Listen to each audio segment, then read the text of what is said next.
Your brain is the single most annoying thing in my life. It's also the most amazing. You can't just hide that in your room. That professor said he's never seen scores like yours. You could change the world. Okay, I'd rather do it with you around.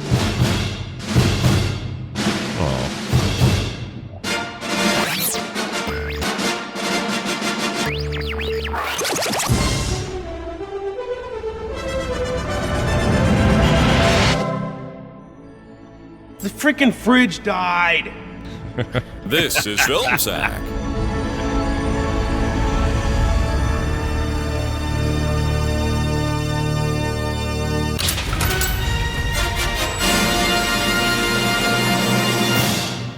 Oh, sure.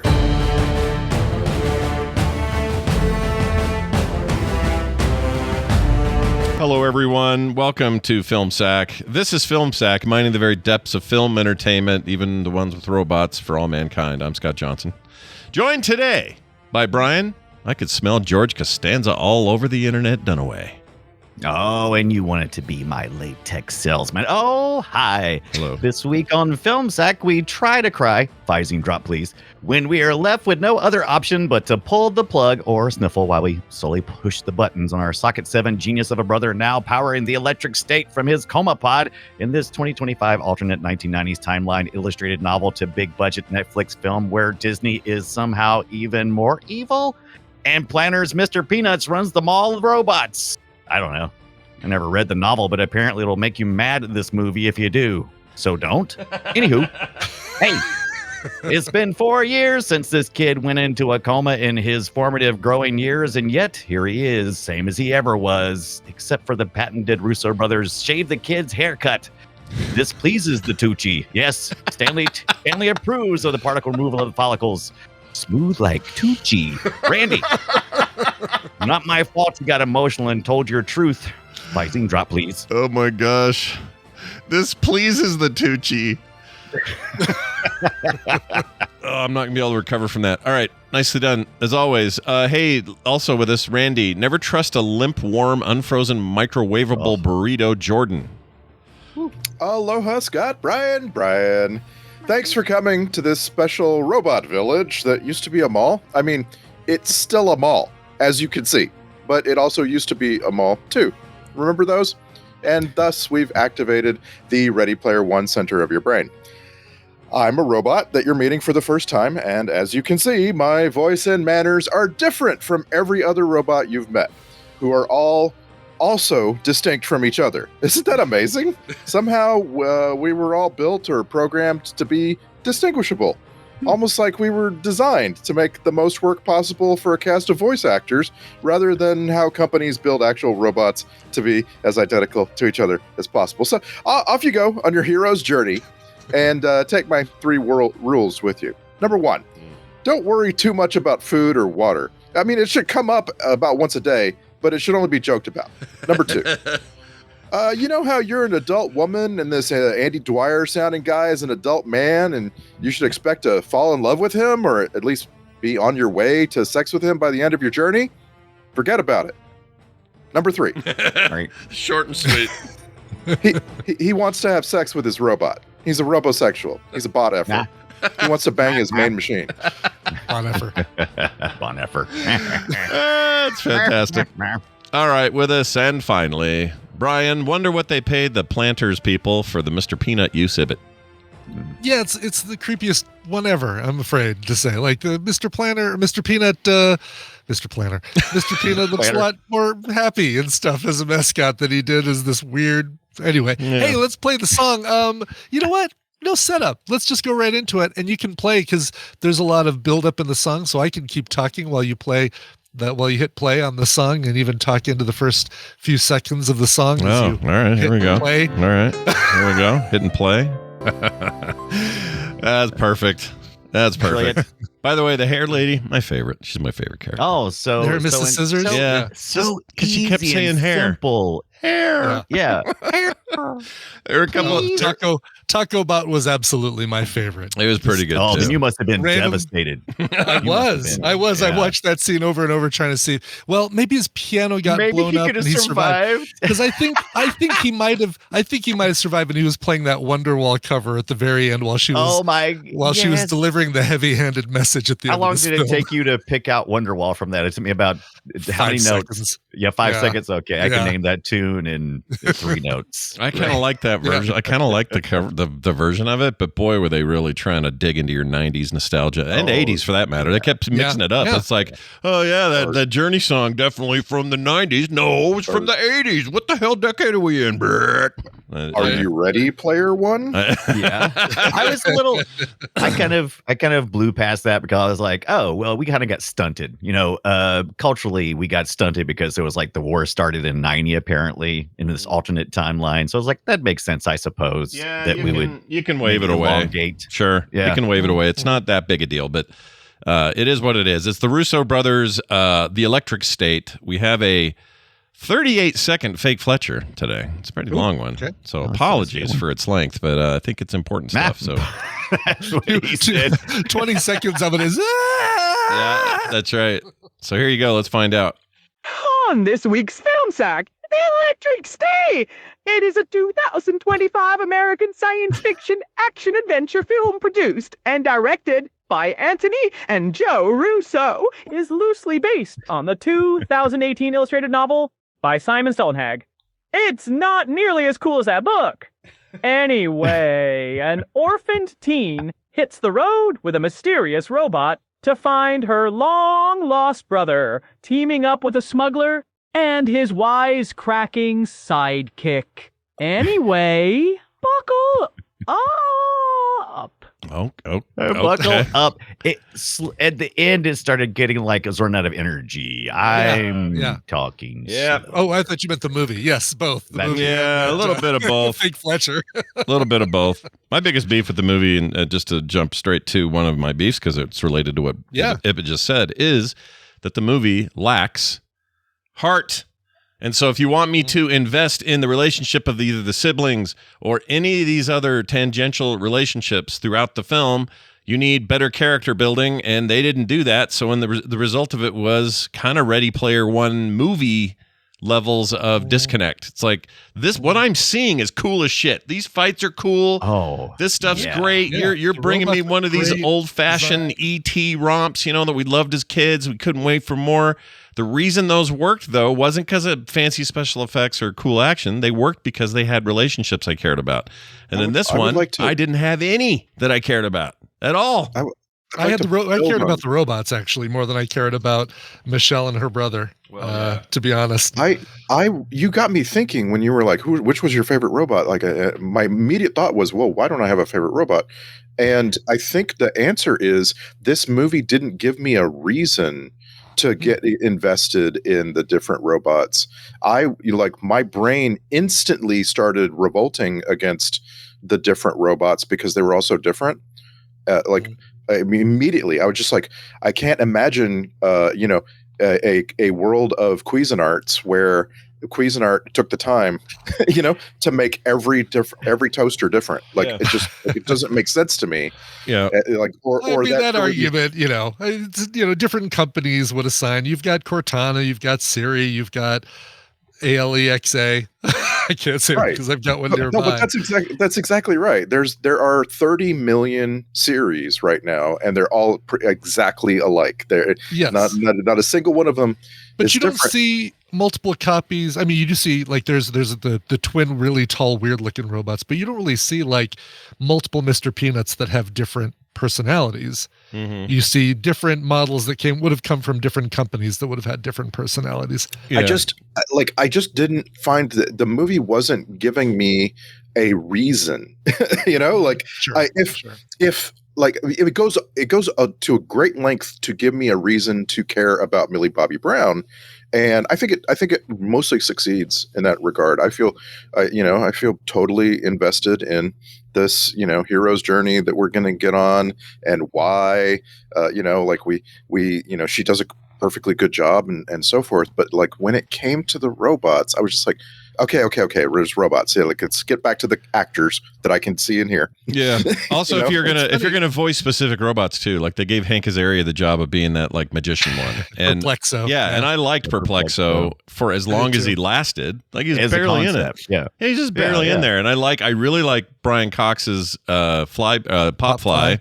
That's a great character, freaking Pop Fly. It's great. Jenny Slate, Penny Powell was great. Like I cared more. It's funny. I cared more about the robots we probably weren't supposed to care as much about than the robots that they said, "Ooh, you really want to care about Mr. Peanut and his whole story arc." And Chris Pratt's sidekick. He's a nesting doll of robots. Is Herman, voiced by Anthony Mackie, and he actually, if you ask me, my favorite robot in the movie, I would say Herman. Of course. You go with Herman. Of course, he's the love interest. Isn't that awesome? Right? I mean, sure. But was anyone surprised when his head popped open and there was a little tiny Herman? I was. No, you weren't. Didn't see it coming. You did too. You did. You did. You must have. I did not. I turned my brain off when I started the movie. This is a BYOB, bring your own baggage, because you're supposed to bring your own emotions to this. You're not going to get any elicited unless you have your own, and I did not see it coming. I turned the brain off. Yeah, and I actually think it's highly watchable. I think it's a good time. Like, this isn't, everybody's so harsh on this movie, and I think it deserves it if you were going in there to see something fancy. I pulled a review on IMDb that made me laugh. Let's see if I can find it here. I saw you posted on Blue Sky. It basically said, everybody calm down. This isn't Godfather Part 2, right?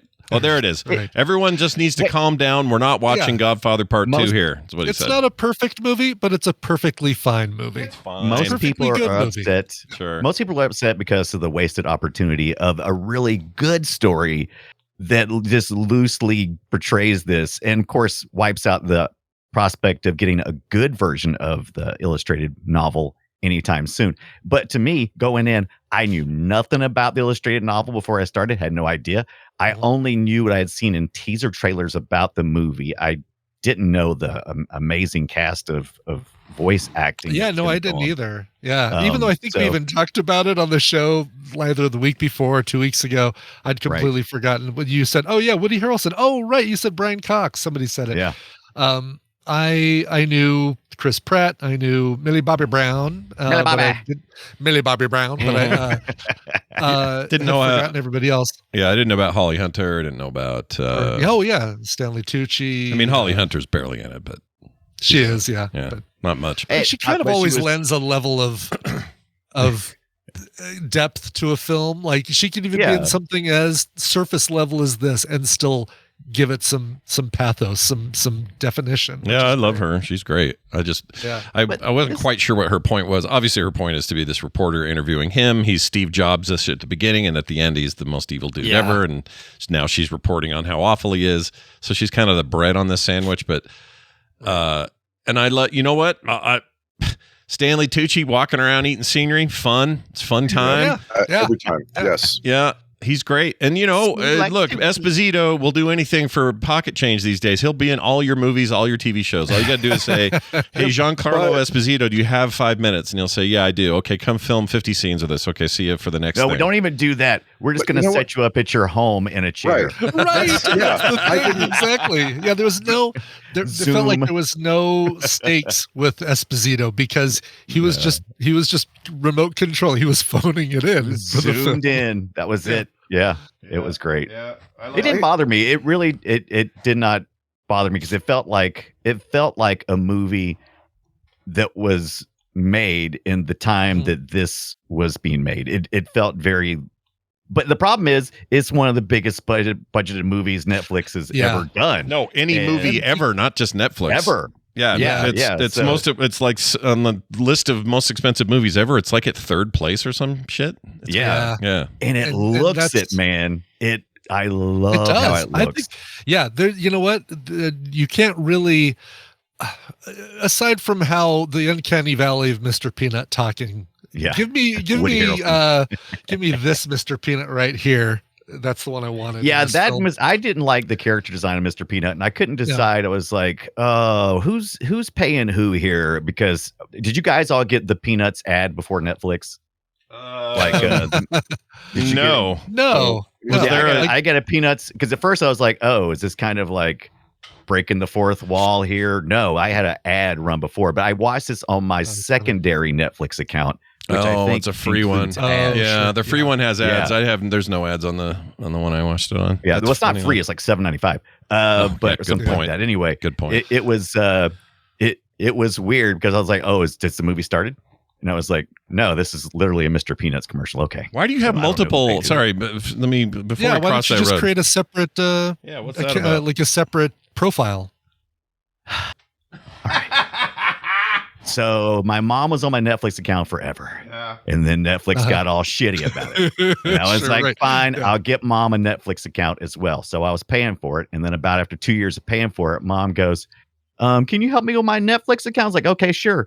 She already bought one. So she had a Netflix account. So that one has been sitting there. And I was just like, well, shit, I'm going to watch it. It has an ad and it had it up front because I was like, why not? I'll check it out. Yeah, why not? That's the only thing you get, right? The only interruption you get is just the ad in the front. I wanted the very front. And it felt like it was part of the movie because it was so surreal watching a Mr. Peanuts ad go right into the movie. Well, and that makes me wonder if this design that we don't like for Mr. Peanut is the result of planners having a bunch of ideas about how Mr. Peanut should look. You know what I mean? Like maybe they they had to fart around with that for a while, because I can tell you this from as someone who has followed a lot of Stalin, I never say his name right. Stålenhag or whatever it is. Stålenhag. His work is amazing. I'm following it for years and years. Love it. But mostly in just fits and bursts. Like here's a painting. Here's a thing. I followed him on Twitter when I was on Twitter. And all of that stuff does not match the Mr. Peanut design. Everything else in this movie, for the most part, does match the style and is often based exactly on some of those paintings. Like that weird yellow banana van and that giant freaking robot. That's right out of a still painting he did. Yeah, that one that's like being supported by scaffolding that the van drives right by. That's like straight out of the drawing. Right from the painting. You'd almost swear it was taken from the movie and not the other way around. And see, that's the aspect. That's where I saw the money being spent, and I was happy about that, because there was never a time that I said, "Oh yeah, you can tell this is like a mocap actor," or you can tell that I totally see the seams on the CGI. I never once felt like that I was reminded I was watching CGI characters, CGI robots. They felt very well. The physics of them felt very authentic to me. And they had, this movie had such good cinematography. Even where like it was actually not shot on a location, right? Where it was shot on a stage, a green room, you couldn't really tell, like, because like they went and took such great shots of the real world and blended it together so well. And the cinematographer here is Stephen Windon. And he doesn't have the greatest resume. He just really did a great job with the actual exteriors on this movie. We've seen Stephen Windon 3 times now, and the other two movies that he was the cinematographer, Crocodile Dundee 2. Oh my god! And Deep Blue Sea. Wow, those are very big. Those are very big shots. So that's interesting. Yeah, the desert stuff in this really awesome and sweeping. It's my favorite motif. I don't know where that mall was though. That didn't make any sense to me, but whatever. Right. Did they bomb? See, this was my take when I saw the mall, because they put it in the middle of like, John Wayne Desert, like. Right, exactly. There's no city. In the middle of the Moab or something. Yeah, you don't just have a mall and that's it. You have a city surrounding it, even if it's a small town. So what happened? Did the rest of the town get bombed and that's all that was left? Like, I had all kinds of questions about that. But as a backdrop and as a look and as a captured timepiece and all that, it looked amazing. I couldn't figure out whether the exclusion zone was really large or not. They love to have Andy Dwyer talk about how big it is.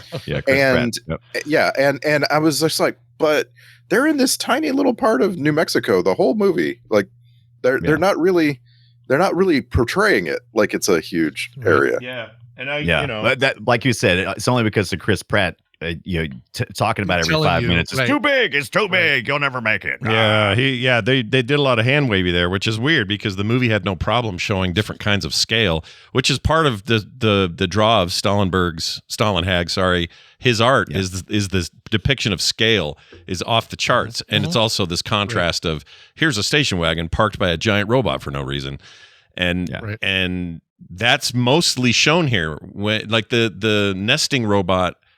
Part of that is a gag, but part of it is also to show scale and how trippy that can be to say, wow, there's 3 robots inside of a giant robot. And as he gets beat up, he's got to go smaller and smaller until he's almost, the size of a parrot or whatever. And that's part of that vibe. But then they'll do things like Mr. Peanut, where it just felt like it was designed by committee by a whole different group of people. Yes. And then just jammed into this movie. And I could tell, I don't know if you guys ever noticed this, but I can always tell when animators, God bless them, they're all brilliant and extremely skilled.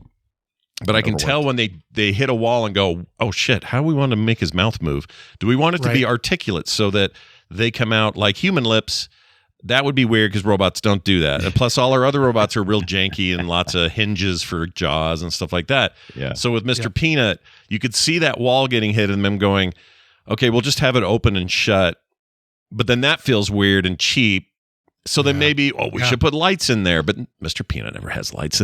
I could see them hit that wall and then never find a good solution. And so Mr. Peanut came off as just kind of just not great. That's what made Cosmos so great, is because it was just this expression that was permanently painted on that head, and regardless of the sounds and the feelings that were coming from the character, you had that. Not even really a smile as much as just a look at all my teeth kind of face with a grimace.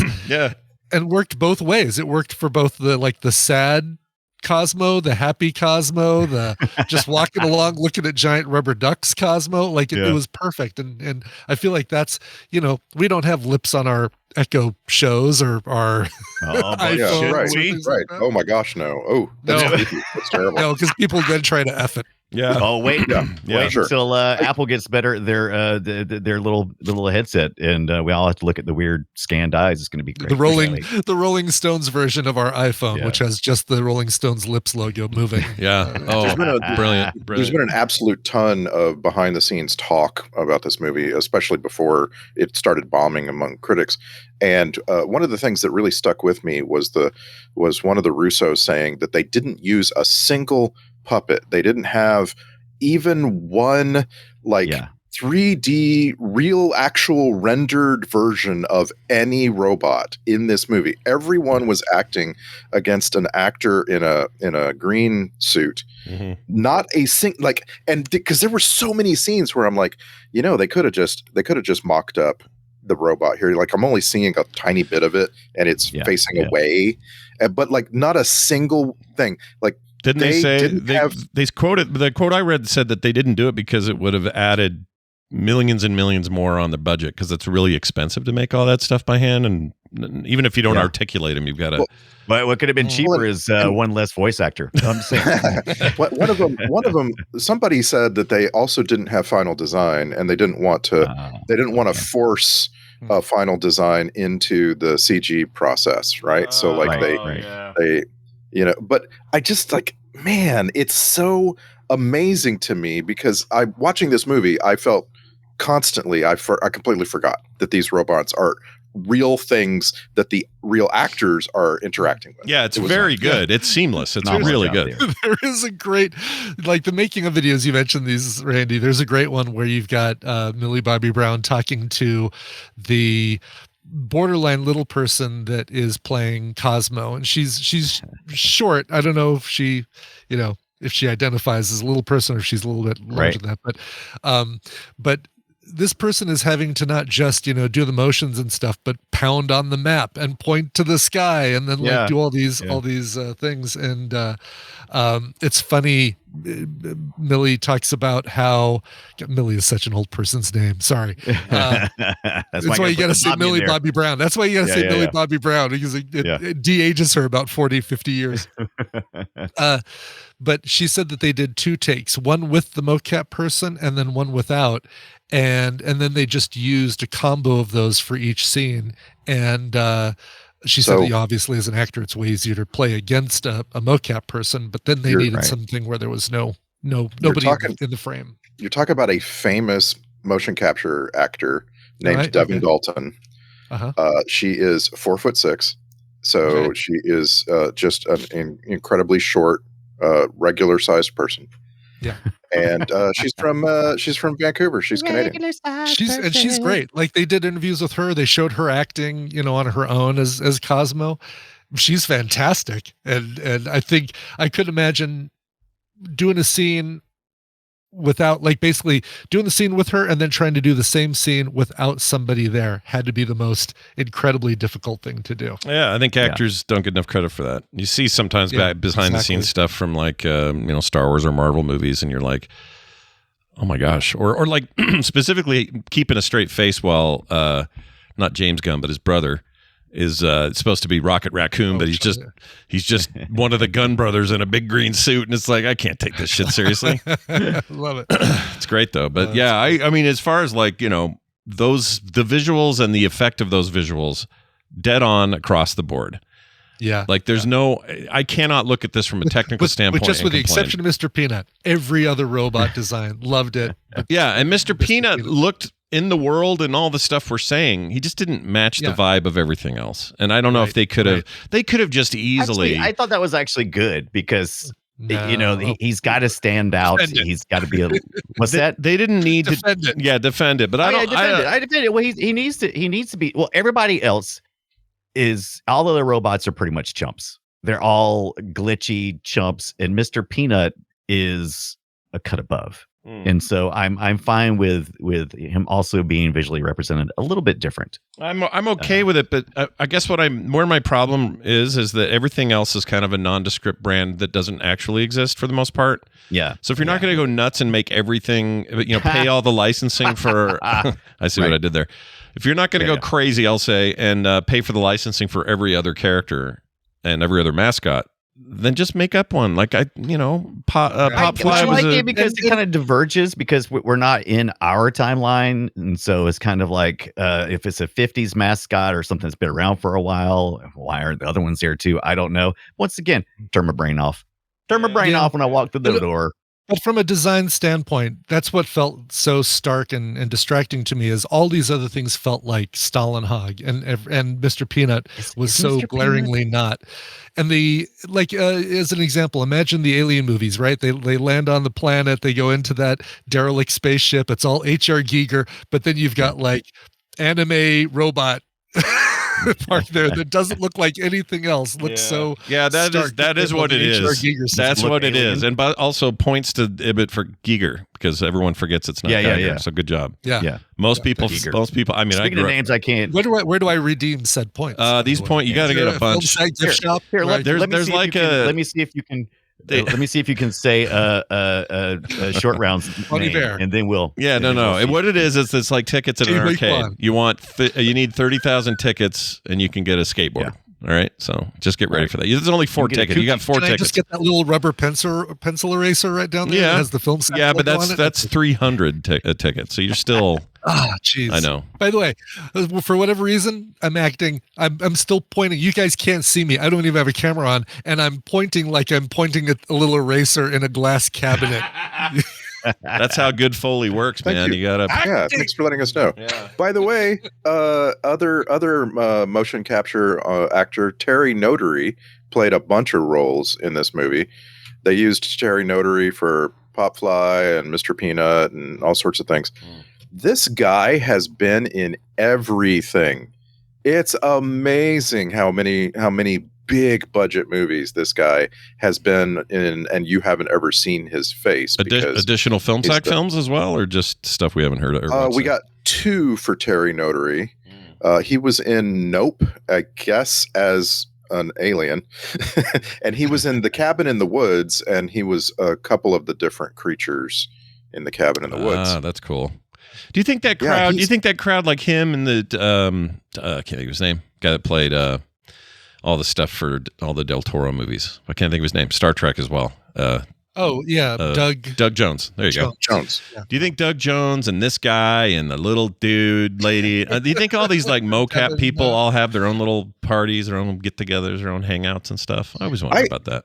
I actually think they are just actors that hobnob with actors. It just we, the audience, don't see them because they get covered up by CGI. Yeah, that's probably fair. I just always think it'd be cool if they all hung out. You want a little mocap party? Yeah. What's his face? Gollum is there as well in the corner. Yeah, I don't think that's too much to ask for. I want these guys to all be friends. Terry Notary Great Park, I think, is somewhere around there. I do more than just mocap. Yeah. My favorite credit in Terry Notary's long list of credits is that in Avengers Infinity War, he got the credit on-set Groot. Oh, nice. So he was the on-set Groot. I gotcha. So when Groot was doing mocap, I guess other times he was just CG, I suppose is what that says. It's nothing but CG. Yeah. And of course, like I have a feeling, just given some of the casting here, as well as some of the back behind the scenes stuff, sounds like the Russos, bring people around that they like to work with. Yes, there's a lot of interconnectedness if you look at their movies. Like almost everybody that you see here, maybe with the exception of the younger actors, have all been in MCU movies. What do you guys think of the? You guys see? I put it in there, but the Barry Zuckerkorn billboard reference that was in this from. Yeah. And what's that? You said AD. What's that a reference to? I didn't catch it. That's Arrested Development. So those guys, their first real gigs were Community and Arrested Development, were their big starts into directing. Community, yeah. And so they directed just about all Arrested Development episodes, and that was like their little nod to Barry, to the lawyer. So I get it was what's his name, the Fonz, Henry Winkler. Okay. Yeah. Gotcha. Wasn't he Barry Zuckerkorn? I think he was. Yes, absolutely. Yeah. Because the other one's blah, blah, blah. Oh, that's right. Blah, blah, blah, attorney at law. Yeah. Right. Blah, blah, blah, attorney at law.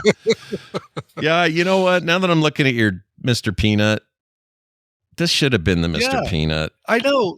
And not moving its mouth, or if it moves its mouth, it does a similar thing that Herman does where it's a LCD that just goes moves the mouth and stuff. Yeah, or have like a light behind it blink with his syllables or whatever. But pupils and irises that move in a sclera of an eyeball, just you don't need it. There were times that Ke Huy Quan's PC would look back and forth with his. I did too, but the face on the screen would look back and forth like it doesn't. What is it looking like? It's not looking. No, it's emoting.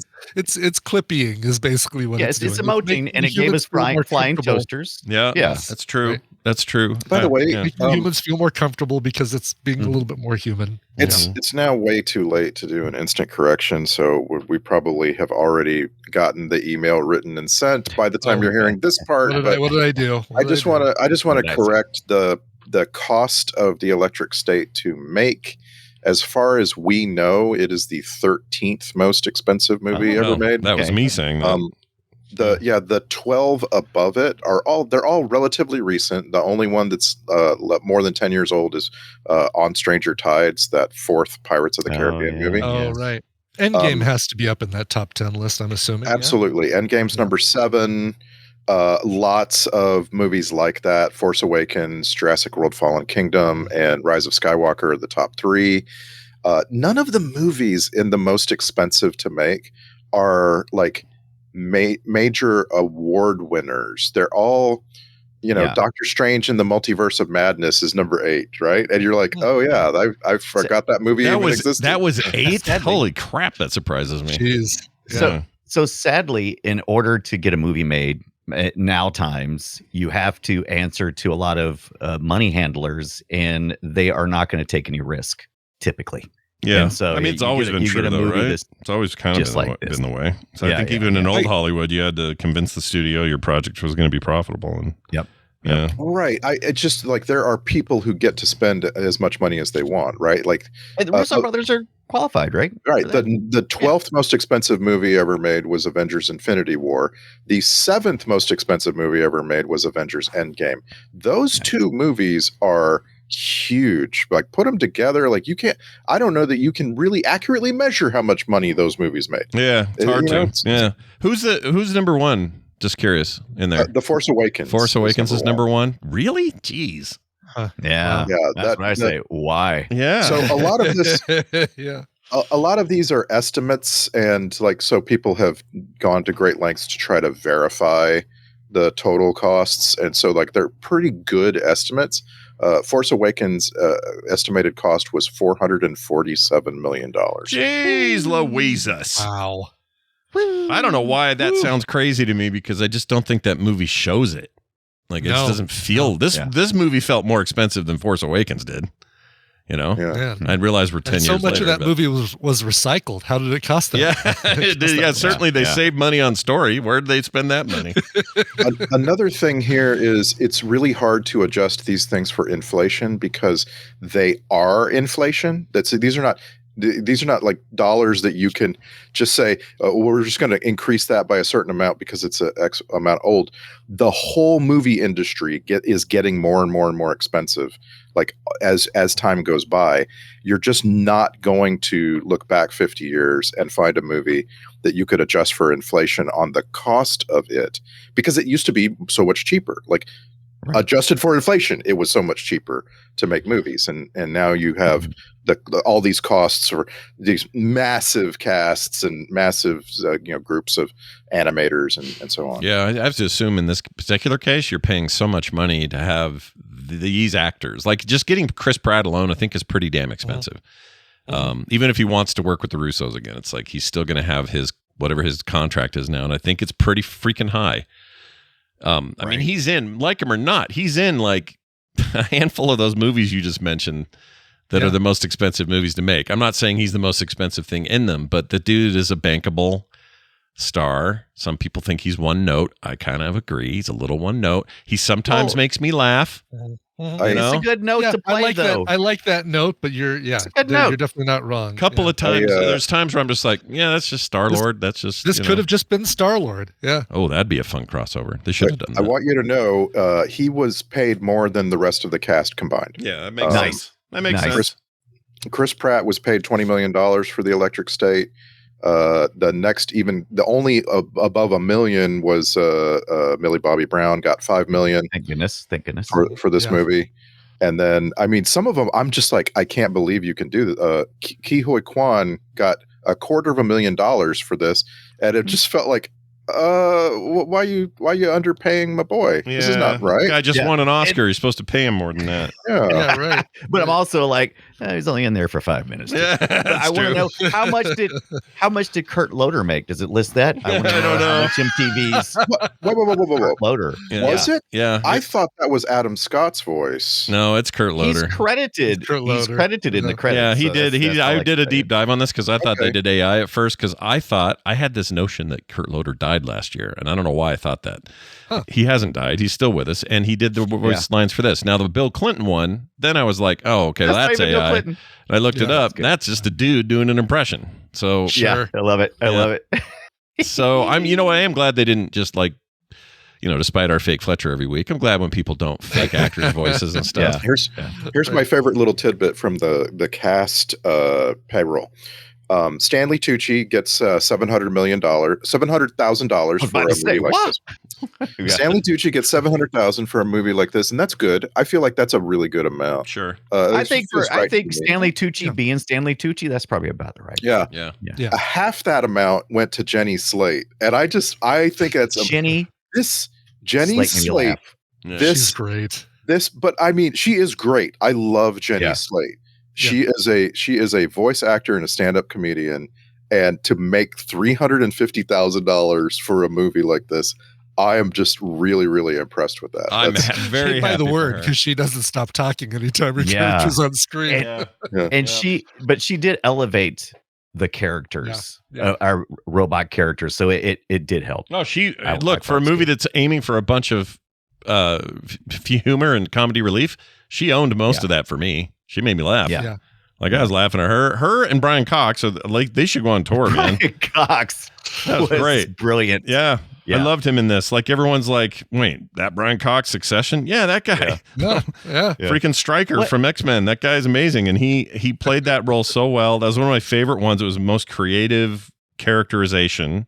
And they made it of whole cloth. Like it was just kind of based on some stereotypes and of, old timey, generals who are kind of past their prime, but they're going to go out there and get it done. And I don't know. I just like that a lot. It's right from Patton having him walking back and forth at the beginning in front of a American flag. Yes, that was great. Yeah. I wondered how many people of generations outside of ours and our parents even knew what that reference was. But exactly, that was great. I love Jason Alexander. Even I thought that was brief. He played a real. Yeah, he played a real heavy in this, being the foster dad. And when he comes out and he's got like these sores on his face, because we don't see too many people who are addicted to the head unit everybody's wearing to try to escape. But he is, and he comes out and he's got these eye sores and things. And it's kind of perfect casting, but I'm going to also argue. Grab a bucket. Yeah. He's a chick in the bucket. I was told. Okay, this is just my experience, but I was told by numerous people, hey, Jason Alexander's in this. Isn't that cool? You're going to get to see George Costanza in this. He's got a great role. Everyone's excited. I thought he was a voice of something. I didn't know what I was looking for. And then he's just in there for like a hot second, and they really don't come back to it. He runs outside at the very end or something. Runs outside with his little man boobs, his little tidy whitey wife beater T-shirt, T-top, or I don't know. I was hoping for more. Do we know what he got paid? I'd love to know what his paycheck was, but we don't. He got credited as something called Wingman, so he did a voice for something. I was curious about that. It must have been like one of the fight scenes or something. Yeah, one of the Maybe flying deals. Yeah. You know what they should do in movie credits? I'd stick around for the credits a lot more if when they list the cast, they tell you what character they played and how much they got paid. Yeah. I'd stick around to watch that. You know what? That's a great trick to get people to stick around. Like Marvel does it with stingers, but nobody's really reading anything. So give us a reason to read all that stuff. I love that idea. Yeah. Also, I was a little, I'm always aware of the running time in films because of limited time. And when it said 2 hours and 5 minutes, I was like, oh, but it's not.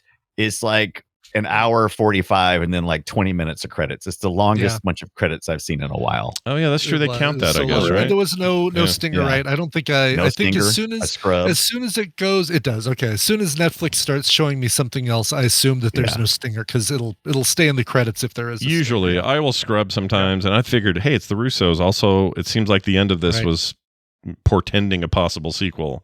The way it ended, and I thought Cosmo shows up. Very difficult to see that Cosmo's in that water reflection of you see the reflection of his giant head. Yeah. I mean, I like that. It seemed pretty obvious to me what they were doing, but I don't think they're gonna. I don't think that. Well, I don't know. What did Netflix? Because all that matters at Netflix is they got a bunch of subs and people watched it by a certain amount. I mean, this isn't the same as box office, so I don't know. Maybe it was enough for them to do it again. No idea. Maybe doesn't feel like it kind of. I mean, what's the follow-up? Like, now there's someone worse. I think you could tell us a lot smaller story this next time because you've already looked at the big world. You set up the big world. I think you could do something a little smaller. It's just I would like a bad robot. Yeah. There you go. I was really hoping it would drill in on the actual war because, like, there's an Alex Garland movie to be made about those moments when people realize that the robots are turning on them and they find themselves getting into skirmishes and then whole-scale battles. Like, that's interesting stuff, and it gets passed over so fast in this movie. They run right over it, and I agree with you. There's also this aspect of the movie that if it had been something a little more subversive, maybe in the R-rated range, and this is very family-friendly. This whole premise, everything about it is very much, hey, the whole family can watch this. If they had gone for something edgier and a little bit more shocking, like these robots are cute on the outside, but boy, the shit they do on the, to people or whatever, like really go into some of that. I think that could have been an interesting take. It's a very different tone, obviously. It's not what maybe people wanted. I don't know, but I wouldn't mind, like your Alex Garland idea. It's kind of where he would go.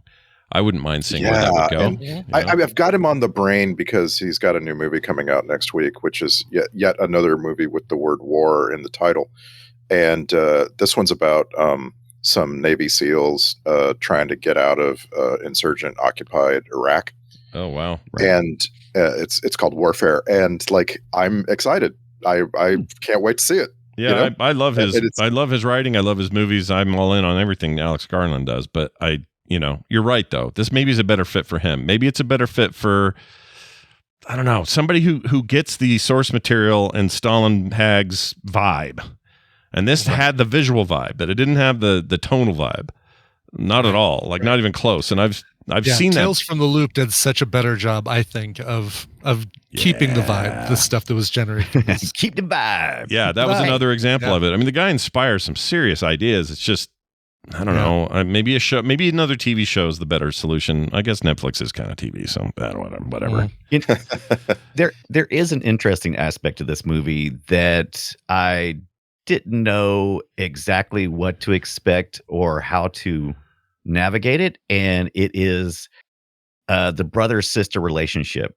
And we see it sometimes in films. You don't see it too often, but this is an older sister with a younger brother who's really smart, and she thinks that he's going to change the world, and she's kind of his mom because we never really see the parents. They die in an accident, so his brother gets hurt. Everybody gets hurt in an accident where deer runs out into the road. Yeah. And so I found that interesting, and they never really had like a love interest between Chris Pratt and, which is good because they don't need to, because Chris Pratt is a grizzled old veteran of the robot wars, and she's just essentially supposed to be a teenager, even though obviously she's older. And so I appreciated that they showed that sibling love. We don't get that a lot in films, and it's always so much so that I almost don't know the language, because it's like, that's weird. They're, how they're interacting. I don't know how to feel about this. Anybody else? Well, you're supposed to. So I agree with you. I think the feeling, this is again one of my chief complaints about the movie, is they don't do enough to establish why these relationships should matter or where the heart of it all is. And they could have done that way better, because really at the essence of this is supposed to be about two orphans who have to stick together to survive. That brother-sister relationship is a powerful one. You're all each other has. She is there to protect him. He is there to be protected. And they just, I don't think, did a good job of expressing that very well. I think they just kind of leaped over a lot of it. So she seemed very devoted, but none of the supporting structure was there for the devotion.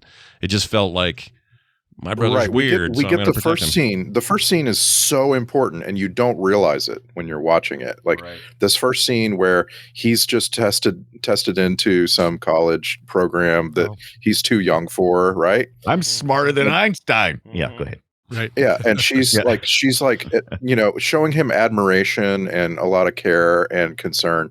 Like, that is setting you up for the trope of the movie, I think. I'm going to call this the trope of the movie, which is big sister instinct, which is the opposite, not the opposite, the other side of the coin of big brother instinct, right?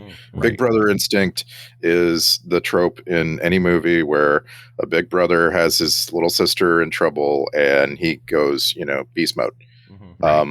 Big sister instinct is like I say, this version.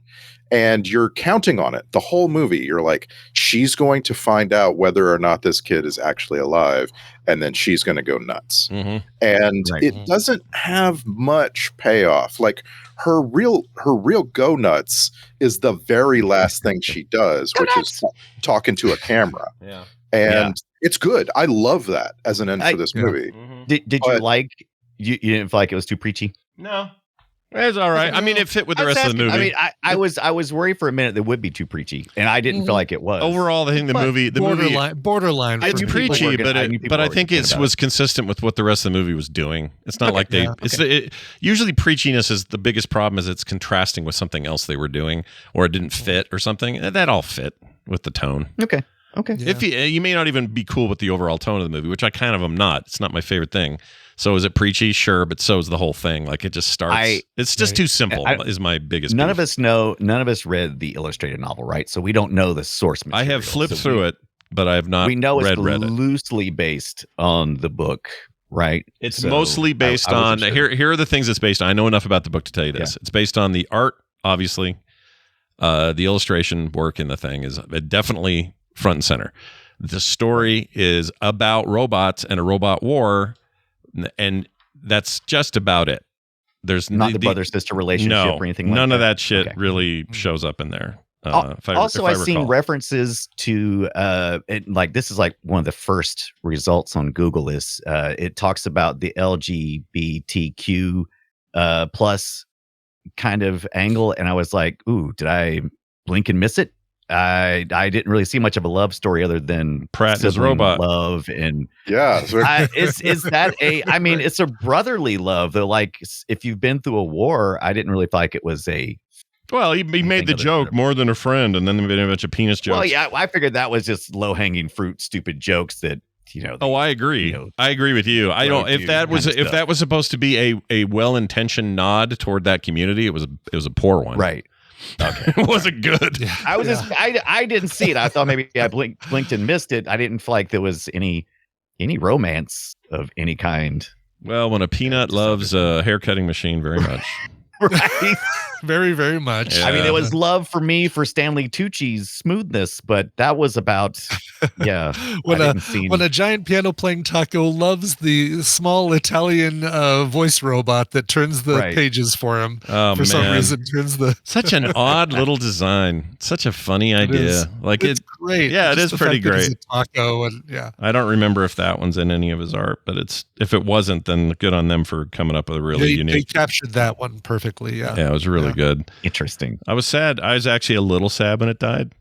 And that's the only part of the movie where I felt any kind of loss. All other bits of loss didn't feel earned.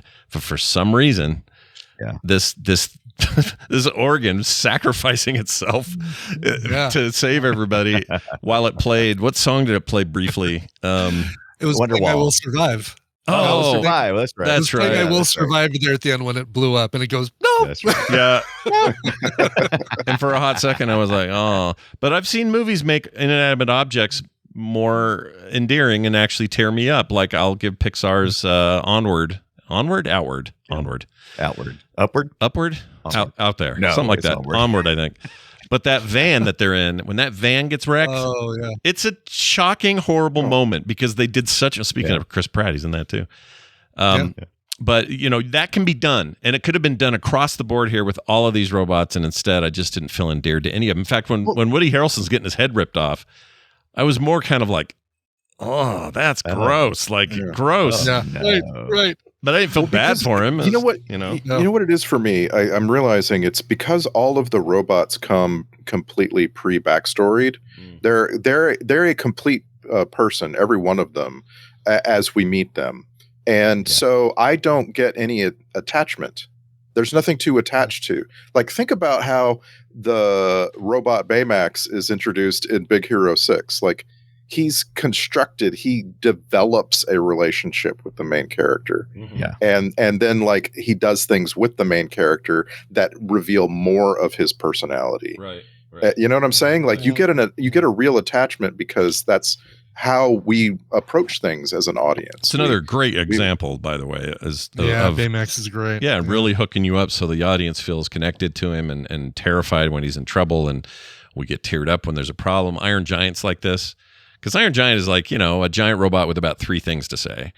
But his relationship with the boy and the kind of moral moments of that movie make him one of the most endearable non-human characters of all time. So they just couldn't do that here. I don't know why.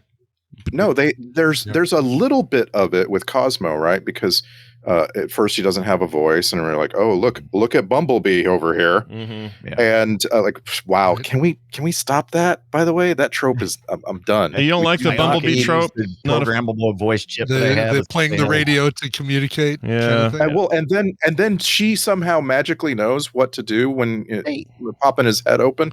Like what?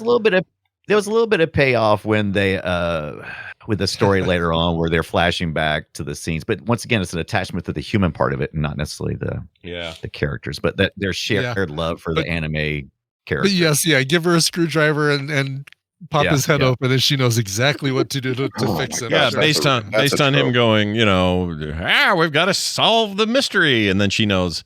What you're saying? Timmy's down the well. Like it's like talking to a dog. Right, exactly. Oh, you have a little RF connector that's disconnected. Sure, let me just push that back on and tighten the screw. And he's like the only robot that does that. So it's not like I never could quite come to terms with that, because almost all these robots are marketing robots, right? They all have these heavy-handed marketing, like Mr. Peanut kind of robots. They all have themes and. They have themes. I mean, Mr. But Peanut they all have like, individual personalities, though, except they all for have him. He has a personalities, theme, yeah. and he can't break outside the theme. And I'm like, oh, this. And I should actually, All right. I should actually say, I think Harrelson's VO is good. I like. Yeah, it's yeah. I like the whole. I've been mayor of this town for the bear. And like it was a fun Harrelson thing where he's not just a dick or like all the stuff he usually does. Right. It felt Right. different enough, but it's so I'm not ladies really on set, talking about too. him. He's not the problem. It's just the way that thing looked. Yeah.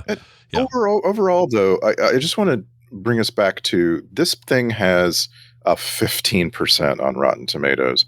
And to do that, there have to be big reasons. You can't just say, people don't necessarily like Chris Pratt anymore, or the robots weren't, perfectly voiced or whatever. There have to be big reasons for it to be so underrated.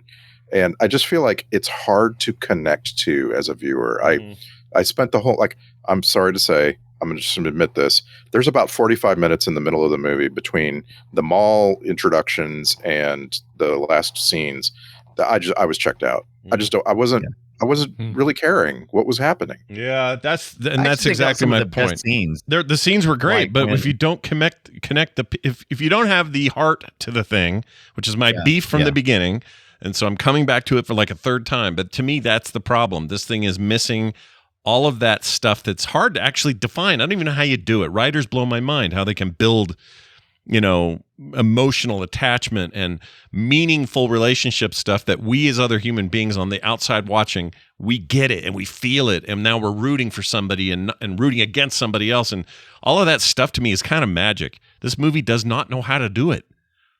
I don't know why.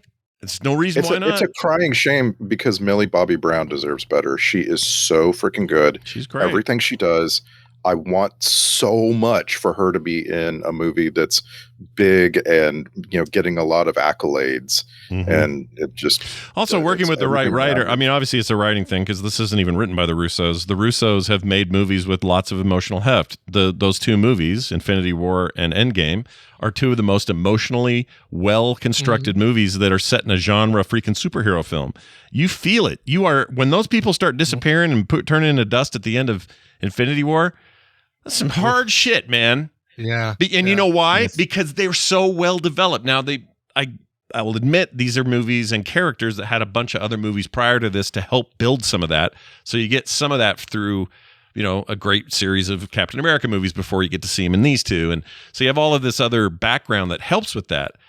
But this movie all those movies do a good job of it. The original Iron Man, you really understand and you are in the place of some of these people and you feel the change in Tony Stark and what he goes through in that cave.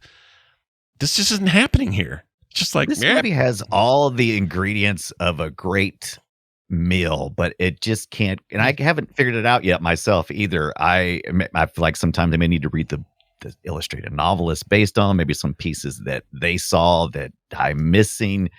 But not only did the critics not care for it, which I'm not surprised, but sometimes these movies hit really well at home with the audiences, but even the audiences are lukewarm at best on this film. So I don't know. I've yet to nail it. I don't know if it's too much nostalgia, too much leaning on it, too much. I don't know what it is. Not enough chemistry between the actors. It's funny how you say it's got all the ingredients of a good meal. It kind of reminds me of like Brian's Casa Bonita stories, where it's like they've got right. You've got all the right food parts here. Right. But, you got these talking parrots. You got these guys high diving into a pool. You got all of this like spectacle, but the food's not that great. Yeah.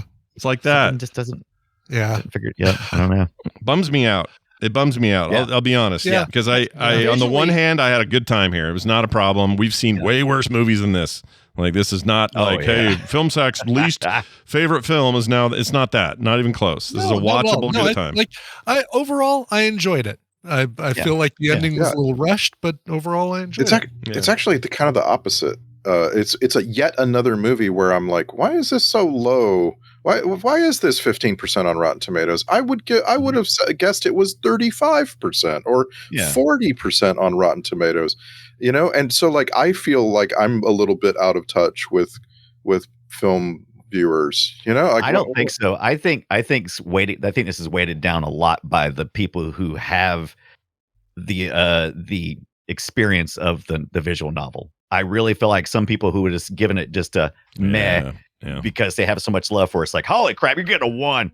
Yeah, your hardcore fans are always going to come out and defend their source material. That's probably true. I think there's a lot of that going on here, but it's also a very unique and niche thing. Not everybody knows about that graphic novel. I mean, hell, we're all comic book fans here, and we're all aware of it, but none of us really looked at it or studied it or anything.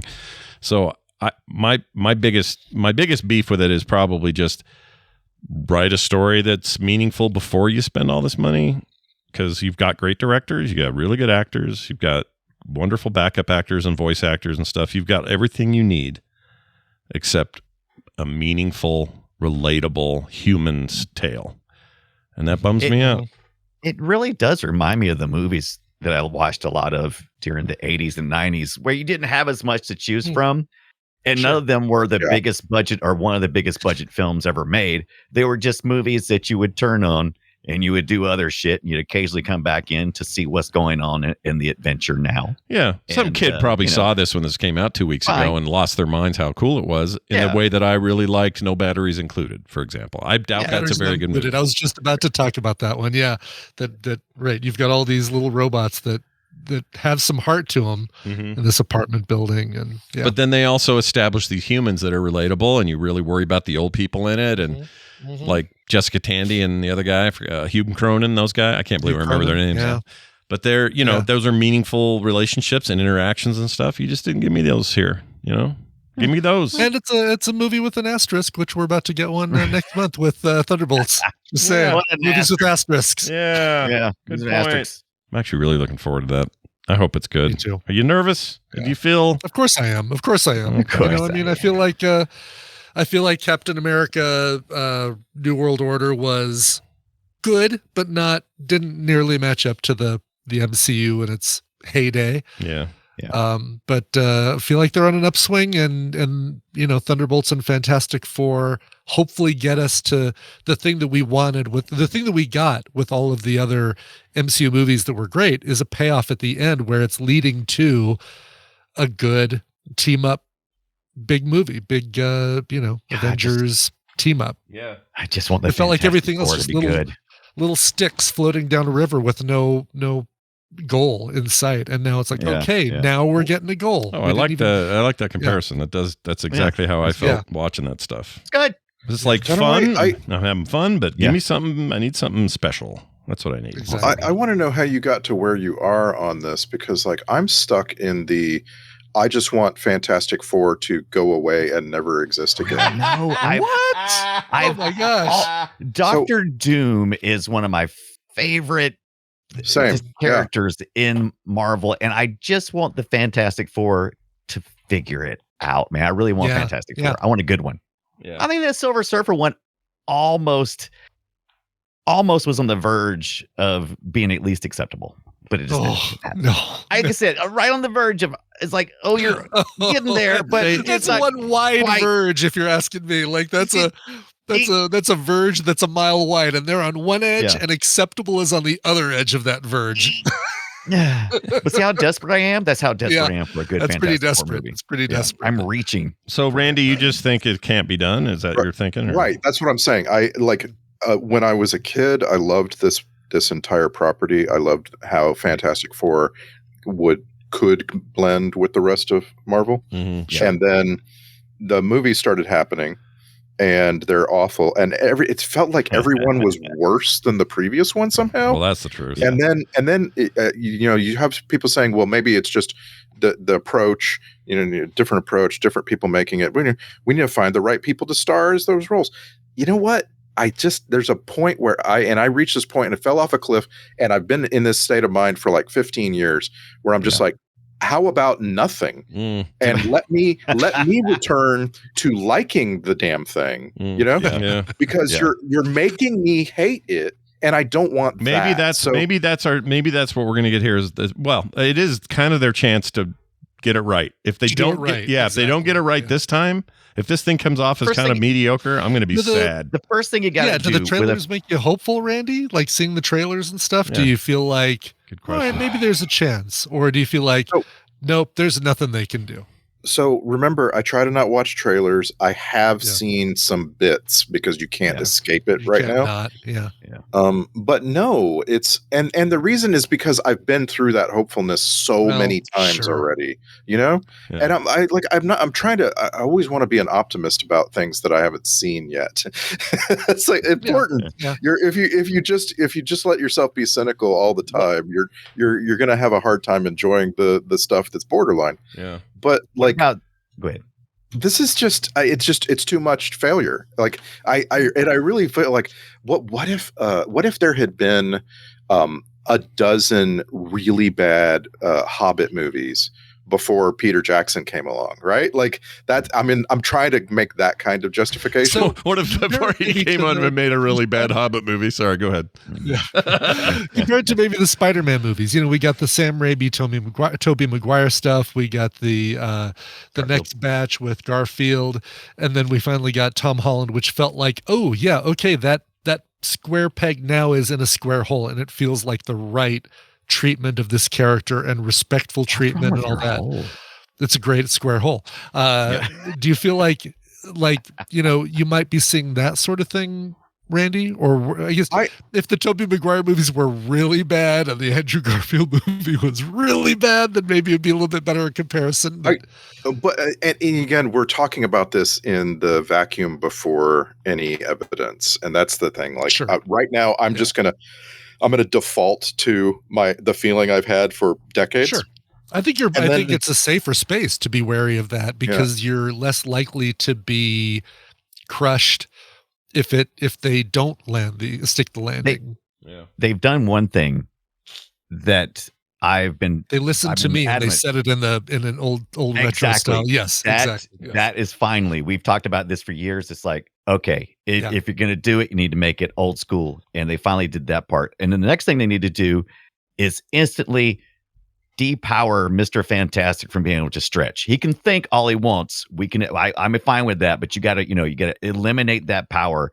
And then the rest of it, we can roll. They're not going to do that, though. He's Mr. Fantastic. I know they're not. Of course he's going to stretch. What do you think he's going to be? Yeah.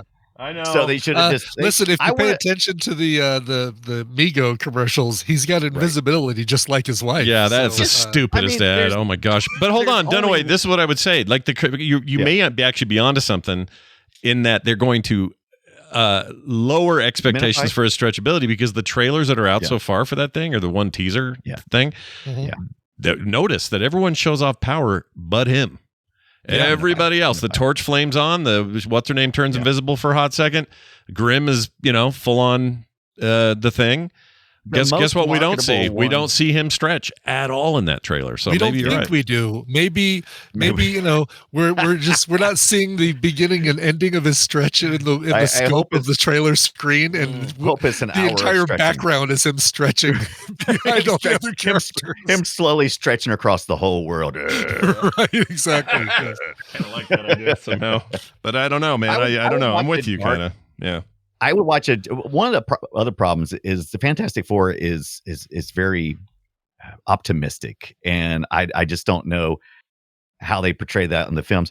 But in the books, it can get really dark because like Ben Grimm, it's in his name. It's very dark. He's pissed. He's really dealing with some deep shit. Yeah, I would like to explore just the Thing. I would like to see the Thing movie, just not Fantastic Four, just the Thing pissed off at Reed Richards and everybody else for effing up his life. I assume he got his own. Did he ever get his own? I mean, probably some one-off comic. Oh, he's got his own comic. Every character had their own comic book mini-series or limited series or something like that. That makes sense. I think he had Marvel 2-in-1 for a while where like Marvel Team Up was, no, it was Thing and whoever. Yeah, that's right. Spider-Man had Marvel Team Up, which was Spider-Man and whoever every issue. Yeah. And I want to say Thing had Marvel 2-in-1, which was Thing and whoever they decide to pair him with for that story arc. Gotcha. Well, I'm But he had his own comic. It was called The Thing, right? I remember reading that from Did he? Yeah, I don't know. maybe. Might have. Yeah. I don't remember any of that, but I love him as a character. So I'm with you. I just think they're probably gonna. This is a big chance for them if they can pull this off, and I think they kind of have to. Well enough to justify the hype about a proper Fantastic Four movie, then great. Bring us into the new phase of all this, and we're all going to be excited. But we all have reasons to be a little iffy right now, and they got a lot to prove. So we'll see what they do. Yeah. You can right now. You can buy the first 36 issues, all 36 issues of The Thing. Yeah, this looks like late 70s for $225. $225. You say? Is that what you said? Yeah. Take a look here. Oh yeah. Marvel. There's a Marvel 2-in-1. I don't see how many issues it is, but like every issue is him teaming up with a different Thing and Spider-Man things that would not quite fly on their own, like a Submariner, Morbius, Kazar, Power Man, Golem. So hold on, why is Submariner and him are fighting? Who's the stalker from the stars? I don't know who that is. Is that a bad guy I should know? Isn't that Galactus? No, this guy's too small. He's a stalker from the stars. He's a planet eater. But they would say that, right? Like it would. Yeah, exactly. No, this is some other mystery. Here's a villain you'll never ever see again. Kind of thing. Oh, look at Ms. Marvel with all the hair, dude. Oh my gosh. Yeah, I love that one. Yeah. Like I said, I had a good bit of these. I remember when this run came out, and I was like, it's fun? Ben Grimm's hands are fun. Look at that second image. They're so big and fat and chunky. Exactly. But he goes from being a human with 5 fingers. The cosmic rays wiped out one of his fingers. Yeah. I have a theory. Those two middle ones, they merged. They melded. Okay. All right. Yeah. Sure. Two middle ones. Oh, I see. I see what you mean. I have a friend who has that. His skin's all connected there. His 2 fingers. Yeah. Is that actually Carol Danvers, by the way, or is that did a different woman take up the Ms. Marvel? I don't know, but they gave her. They gave her the suit I hate, which looks like she's wearing a pair of underwear under the red thing, and the red thing was too big, so the underwear shows. Do you see what I'm saying? Exactly. She decided. Yeah. She's like, ooh, this thong is a little too revealing. Can I have something under here? How about just some yellow panties? But I'll tell you what, Marvel MCU's willingness to say that Ben Grimm head of like the big brow and all that, deciding to go that way and not try to be, we're making a modern looking rock monster or whatever. Right. I really, that to me is good news. That's good news toward what we want. Good news. Exactly. So we'll see I don't know if you've seen that, Randy, but he looks good. I want you to know what I did was I went to the ever increasingly useless Google and I asked it, how do you pronounce Submariner? And it said it's pronounced Submariner, and I'm like, no, Submariner. Hold on. I love it. So then I typed in, how do you pronounce Marvel Submariner? And it came back, I'm not kidding, and it says you pronounce it Submariner. Oh my Lord. Yeah, Jeremy Renner. Emphasis on that Submariner, and I'm like, this company needs to be closed. I will never. Google is no longer. They're not good at this anymore. But that's not the first time I've heard somebody say that it's pronounced Submariner. But oh my God, I love that. I would punch somebody in the face. I'd be like, what? What'd you just say? Submariner. Right. Just like that, the famous story, the rhyme of the ancient mariner. Yeah. You're definitely like you're verbifying that thing, right? He's a submariner, or he's mariner. Submariner. Yeah. It says here. I think there's more of an argument over whether it's Namor or Namor, and that's the one that I don't ever think I've ever gotten an answer. And I think I even saw. Well, I did see Wakanda Forever, and I know they pronounced it there, but I can't tell you how they pronounced it. So here's what GPT says. GPT is at least giving me some information. It says the word Submariner, as in the Rolex watch or the comic book character, is typically pronounced either Submariner. But that's watch people mostly use that. Or if you're talking the comics, most people, it even says here, most people in the comics say Submariner.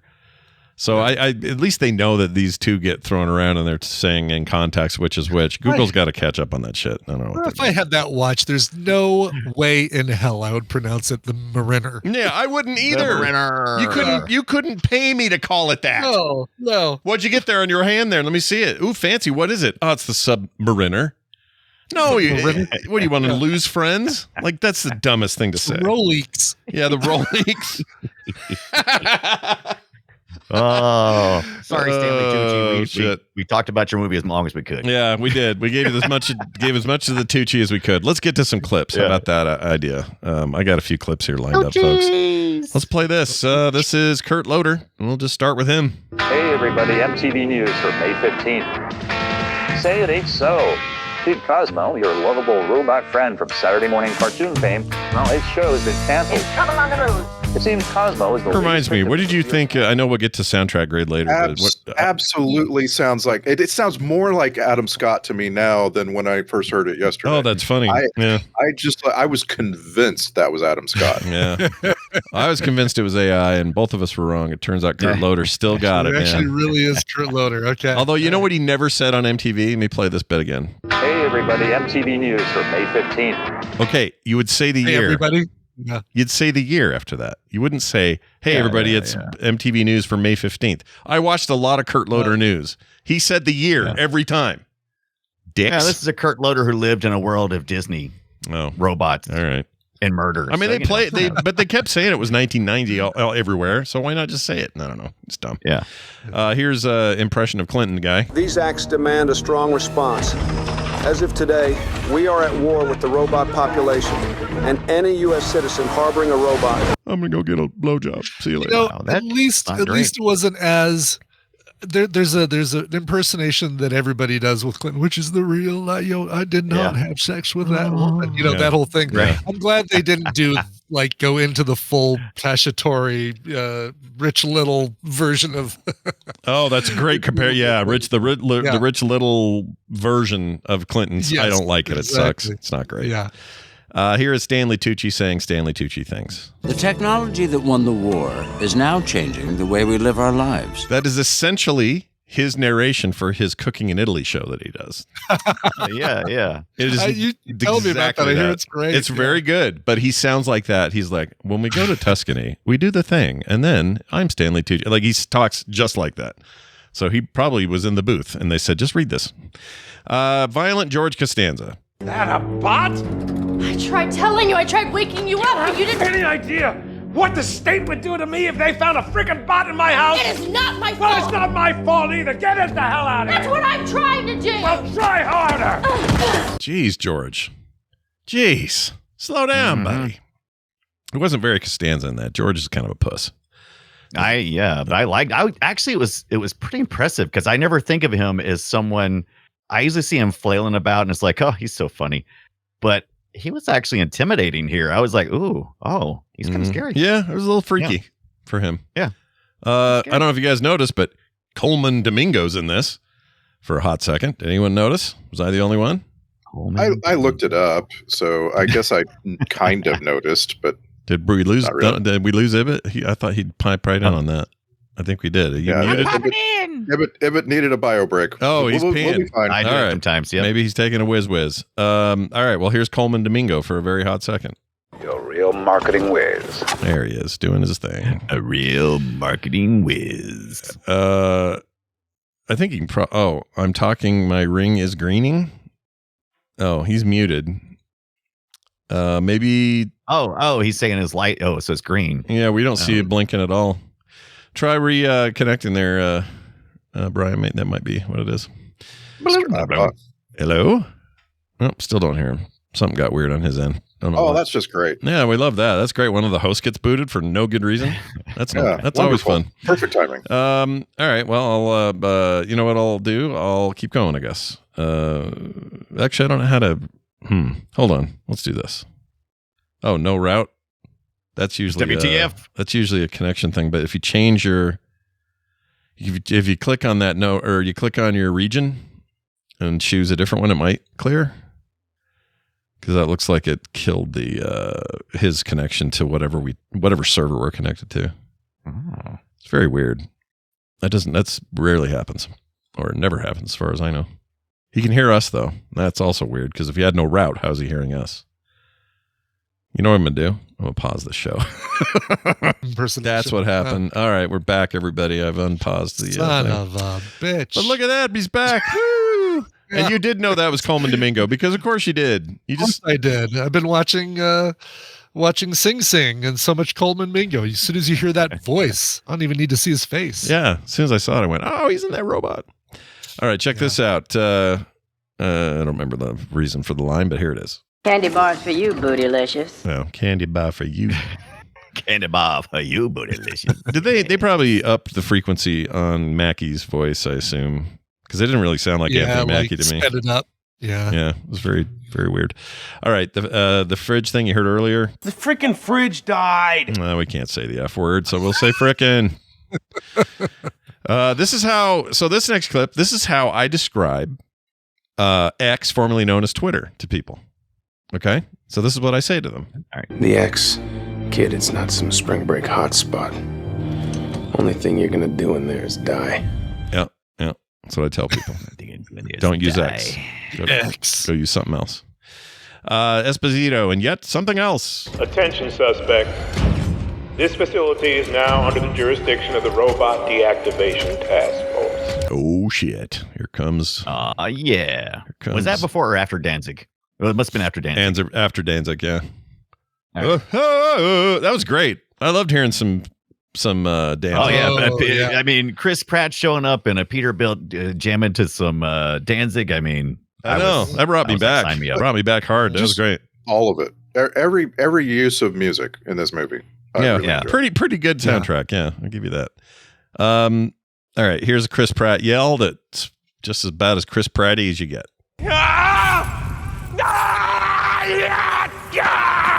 Jeez.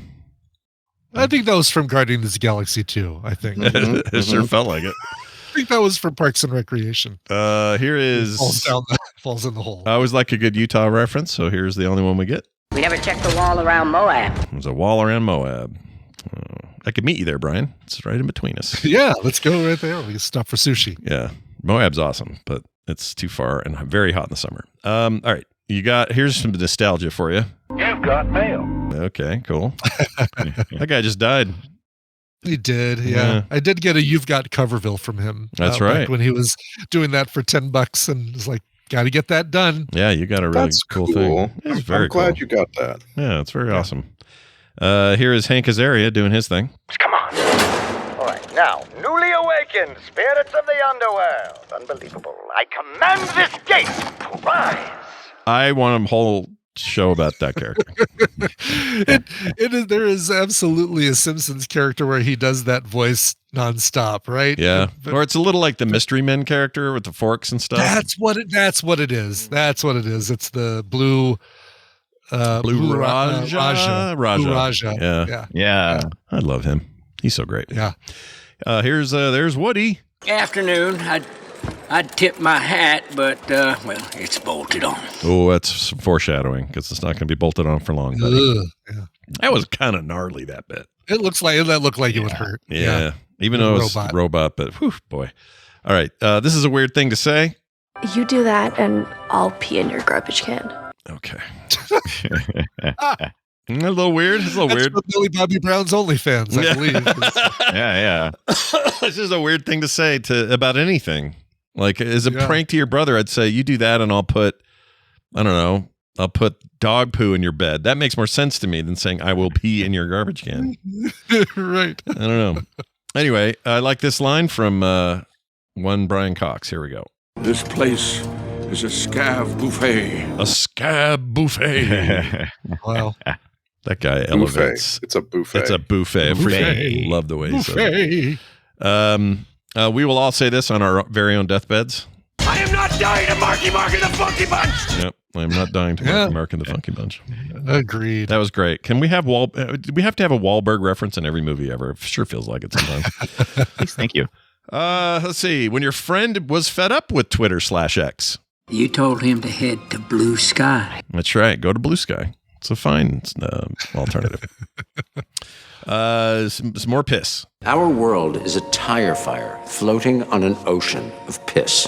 Jeez, what's with the piss? I don't know, the pee thing. I figure that's the worst swear word they Ocean of can Millie say. Bobby. Yeah, an ocean of Millie Bobby Brown trash piss. I mean, they did a bunch of. They dropped a few shits. Yeah. They dropped a few son of a bitch. One Jesus Christ. I can't remember what. They never f-bombed, but they sure like saying piss. If you don't change your Twitter post to a river of Millie Bobby Brown trash piss, then I'm doing it myself. I'm taking it if you don't take it. Start writing it down now. Hashtag. Yeah, it's a great hashtag. Speaking of the age rating for this movie, I was really happy because got a 15-year-old thinking we're going to sit and watch this thing. He lasted maybe 10 minutes. He just man. About 10 minutes into this movie, my kid just started he was standing, and I'm like, "Hey, what are you standing for?" He's like, "Oh, I just want to stand up." And then Make it easier for me to leave. Yeah, slowly drifted out of the room. Okay, all right, thanks. I get it. Even though it's kind of his age group that this is aimed at, it's just he's too smart and he's too old to, When the credits rolled, and so it's clearly credit music that's playing. Yeah. He came back in and he was like, "How was it?" You're gonna have to watch it yourself to find out how it was, man. You spend your own time on this, boy. Yeah. Who's going to Seattle? Here's a clip. I'm going to Seattle. We're going to Seattle. Oh yeah, well I'm going to Seattle. We're going to Seattle. Here is the combination of Brian Cox and Jenny Slate, the pairing you never knew you needed, but you do. Here it is. Take me out to the ball game. Take me out to the crowd. Buy me some peanuts and Cracker Jack. I don't care if I never get back. We might never get back.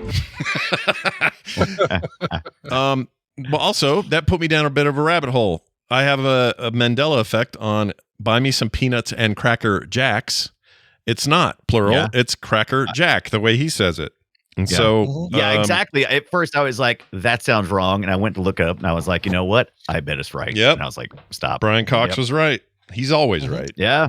And by the way, the Scottish Brian Cox and the English Millie Bobby Brown did pretty good accents. I agree. I felt like they sounded just how I wanted them to sound. Mm-hmm. Have we ever gotten a show with Millie Bobby Brown's actual voice? Because you only hear it in interviews and supplemental material. And The one with Henry Cavill, the Sherlock Holmes thing, Enola Holmes. Yeah, she's Enola Holmes. Oh, okay. I'm pretty sure she's British in that. Yeah, good. Yeah, all right. Sounds just like I her. need to see that. But she's also it's also a different accent. She's affecting a different one there too, because she's very Cockney in real life.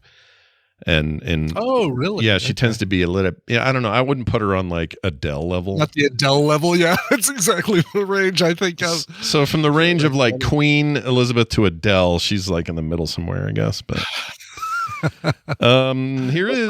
Go ahead. We just found out there's a Enola Holmes 3 coming. She's confirmed that's happening. So people like that. It's fun to watch. Thing. Yeah. Wasn't she with who's she with right now? She was with not to become the gossip rag, but Schwarzenegger, right? Isn't she? Yeah. John Bon Jovi's son. Oh, that's right. That's right. Yeah. But he's a Bon. He's That's a a cool name. John Bon Jovi's son. They're married, and she has toyed with calling herself Millie Bobby Brown Bon Jovi. No, just Millie Bon Jovi. That's bummer. Yeah, go for the whole thing. Yeah, go for the whole thing. What if Thanksgiving's like at Bon Jovi's? But she needs to marry Smith McPhee and be Millie Bobby Brown Bon Jovi Smith McPhee. Yeah, I like it. Hey, what Thanksgiving at their house? Hey, Dad, what's wrong with this turkey? It's slippery when wet. Stay away from that turkey. I'm Bon Jovi. I'll be here all week. All right, here's your next clip. This is all the no's from Stanley Tucci. If you ever wanted to hear him say no, I got great news for you. Here you go. No, no, no, no! One more? No! There you go.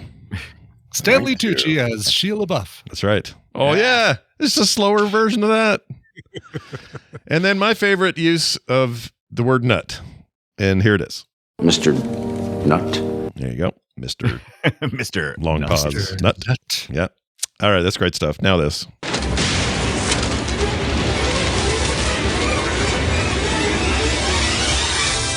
It is the Film Sack checklist. Not enough real mascots? Check. Or maybe one too many. I don't know. I can't decide. Not enough Jason Alexander? Check. Chris Pratt plays Chris Pratt in all Chris Pratt movies. Check. Star Trek Connections. Please tell me there's at least like one. I'll give you 3. Okay. All right. First, like the smallest one, I guess, is Holly Hunter.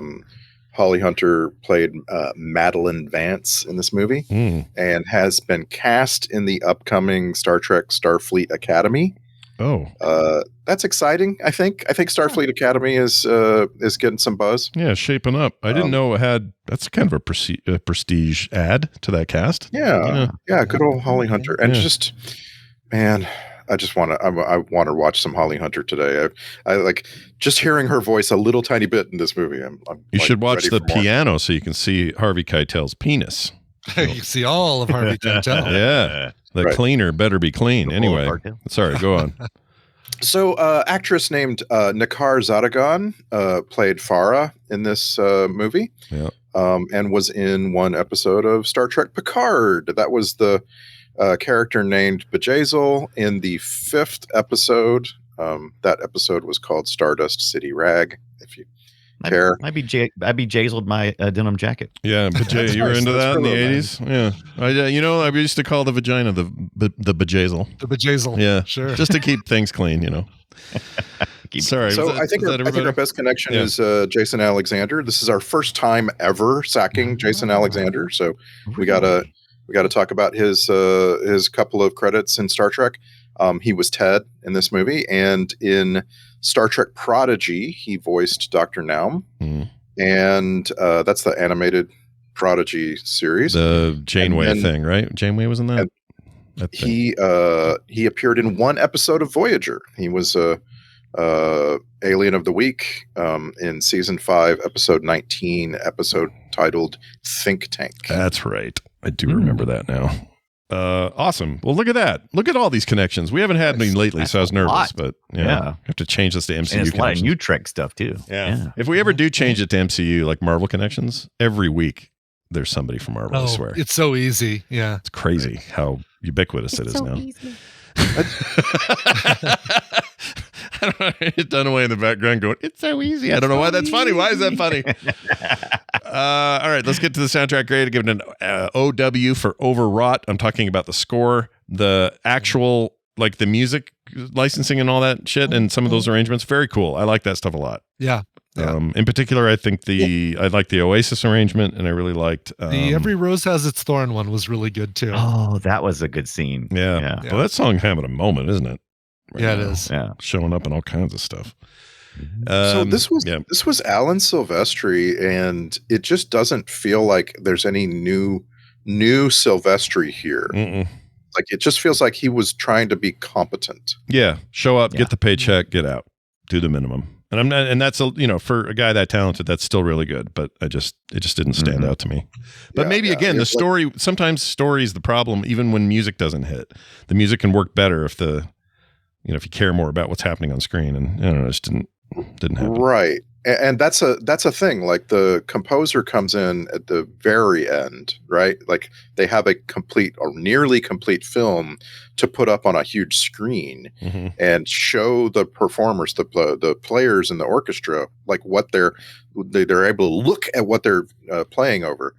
And like if the movie's not that great, right? Like they're not gonna like just Alan Silvestri composed all of the Avenger themes, like all of them. Yeah, the main theme, the one Captain of the America coolest theme, themes ever. One of the coolest themes in hero movies or any movies, but just so.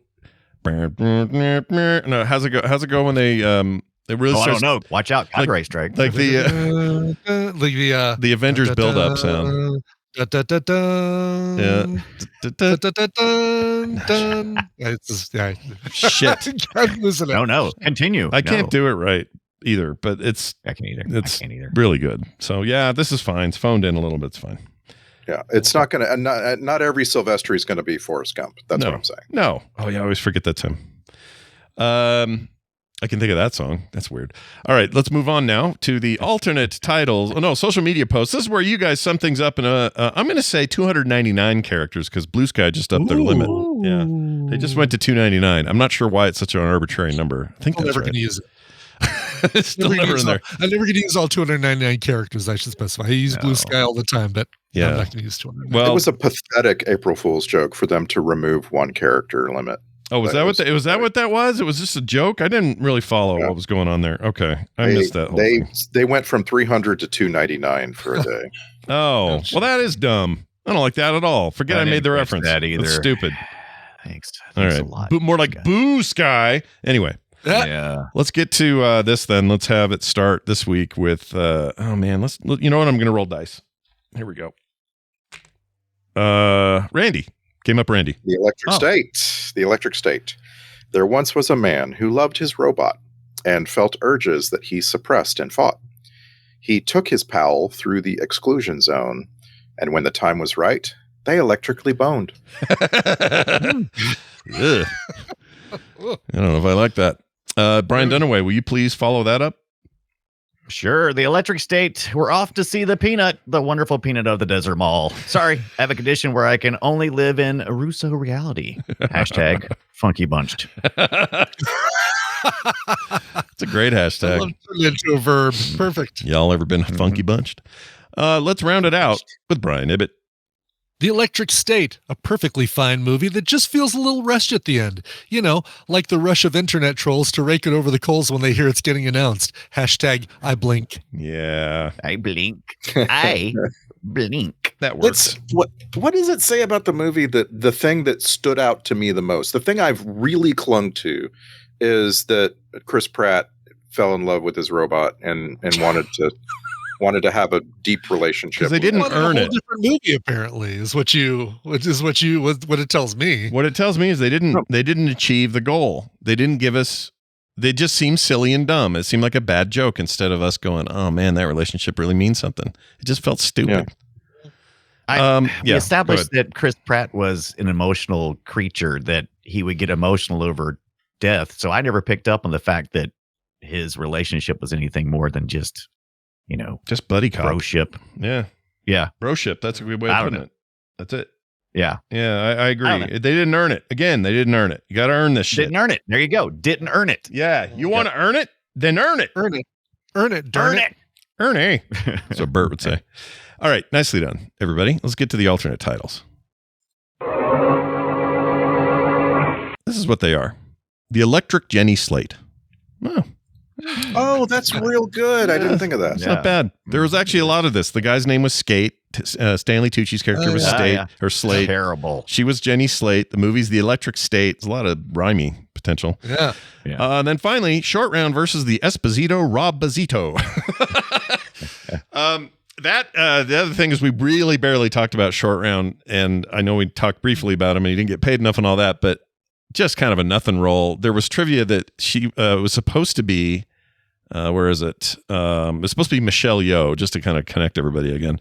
Michelle Yeoh was cast. She had to drop out due to scheduling conflicts for something else she was working on, so they reworked it for Kike Hui Kwan when he took over, and so there you have it. Also, apparently, every time What's-His-Name would move, the sound effect of Esposito's robot would move. It was a sound taken from the Terminator franchise thing. Yeah. Really? Oh, that's great. Yeah. Which I think those things were pretty effective at being kind of ominous for some of these scenes. They were pretty freaky. Yeah. So I think that went okay. All right. Let's move on now to things like what? Let's get to this. What do we do next? I got a phone call from Jamie. This is all about, what is this about? Oh, movies you walk out of. You know, we talked about that, the kind of movies you walk out of. Yeah. Here's what Jamie has to say about all that business right here. Right here. Why isn't it playing? You know what? It didn't play. Let's find out why it didn't play. Okay, here we go. Yeah, I just wanted to throw my hat in the ring for movies that I've walked out on in the theater. The list is pretty short, but the only one I think that I walked out of would be Machete. That's for you, Randy. And I'll say I didn't know what a Robert Rodriguez film was really about. Like, I didn't know what his movies were like. And so I went into Machete thinking it was going to be like, a hardcore action movie. And the first 5 minutes of that movie, I was like, what the hell am I watching? And then it was that scene where she's surrounded by all these dudes and she's naked and she pulls a cell phone out of her hooter. And I'm like, no, I'm done. I'm done. This is done. I can't do this. I was on a date as well. And we just up and left. And I was like, what the crap did I just watch? And I think I went back and watched it eventually. But at the time, I couldn't deal. And I realized that that's very Robert Rodriguez, that whole movie. But yeah, I just couldn't do it. I mean, it was that, but it was also they were making movies that nobody makes anymore from the 70s, these grindhouse things. And so grindhouse level films were always known for like these shock value things that were low budget and shitty looking and all that. I think they were just trying to replicate that. So that's not going to be for everybody. And I still haven't seen Machete. Machetes. Should we watch it here? We should do it here. Absolutely. Honestly, I thought we already did. I kind of did too, Dunaway. I thought we had watched it here already. Nope. We haven't seen Death Proof or the other stuff that it was based that had a was a commercial in or whatever. It came from those trailers, those fake trailers. Yeah, Death Proof, which is not Robert Rodriguez, but like that's one of my favorite Tarantino movies. And Planet Terror, the movie that goes with it, is I think Robert Rodriguez's best work. Like Planet Terror is amazing. So yes. Okay. Let's do it. Let's get it in there. Yes, please. And I would watch Machete here on the show so that we can hear all the different ways people say machete. And we definitely have not sacked Machete. I want to, but just like know that it's very exploitative. Yeah, it's the whole idea, but right? that's the point, right? It's supposed to be that's a their representation whole of movies vibe. made. Yeah. I don't know how well, whatever. Tarantino does all the time, but there's got to be like a stone too far sometimes where someone overdoes that. You're like, maybe don't do that. All right, well, there you go. Here's a text to follow up from Luke in Boulder. It says, thanks for playing my message on the show. To clarify, yes, Venom 3 came out well before Craven theatrically. However, I couldn't help but notice that Venom 3 came out just before Craven did, in terms of course, being available on Netflix. And he's right. There was like very little time there. Just saying, putting it out there for the streaming. Let the show go. Though, yeah, we knew. I think I kind of knew what you meant then, but the home release was weirdly timed for those two things to be very close to each other. I think what it was is Craven was a bomb, or both movies were kind of bombs, but Venom 3 was way less of a bomb than Craven in both money and critical returns, I think. So. Right. Yeah. I think that's why Craven was so quick to come home. Bring me home. I want to go home. Come on, Craven. Something I forgot to mention at the top of the show, and I wanted to mention it here. I talked to Ibit about it earlier in the week, but we got this letter in the mail for us for Film Suck. And I'll be forwarding these on to you guys so you guys will get them. We're not on video now, so you can't see this, but he basically says, hey, Film Sack crew, Scott, Brian, and Randy. I've been enjoying the Frog Pants network of shows for about 15 years now. My first exposure was App Slappy, and from there I dove deep into everything you guys put out. Film Sack has been one of my all-time favorites. The banter between your incredible hosts is something I look forward to each week. Your shows meant more to me on my numerous overseas deployments over the years. No matter what I was going through, I always felt like I had a group of friends who I could listen to and laugh with. It's truly meant a lot. And now I've made the decision to retire from the Air Force after 25 years of service as a combat rescue loadmaster flying an HC-130J. You're a badass and we're not. That's all I can say about that. Wow. Congratulations and thank you for your service. It says, as a small token of my deep appreciation of your team, I wanted each of you to have one of my squadron's challenge coins. We are based in the Bay Area, hence the shark. And it even doubles as a bottle opener. Nice. U.S. air crews like to be prepared. Once again, thank you for continuing to push out such wonderful content. You have a loyal listener for life. Cheers, Eric. Well, Eric, that's A, one of the nicest things ever. Yes. And B, these you guys can't see them, but I will take a picture and give it to everybody. These coins are awesome. They're super cool looking. It looks like a shark bite, but it's actually a bottle opener cut into the side of the coin. It's very cool. Oh, I love it. I'm always like, oh, why don't I have a bottle opener? Because I get so disappointed when I get to open a bottle and I'm like, oh, it's not a twist. Oh, no. Yep. And what are you going to do, right? You got to use your teeth or some shit. Yeah. So anyway, I'm going to send these out to the boys. All four of us will have one, and just can't thank you enough. It's very, very nice. And we are glad we were there for you when you needed us, and we'll keep doing that into perpetuity. So thanks again. That's just amazing. And I love it, by the way, when Air Force plane has a shark painted on the front, like the nose of the plane has big shark teeth. Yep. That's awesome. It's pretty cool, right? I like that too.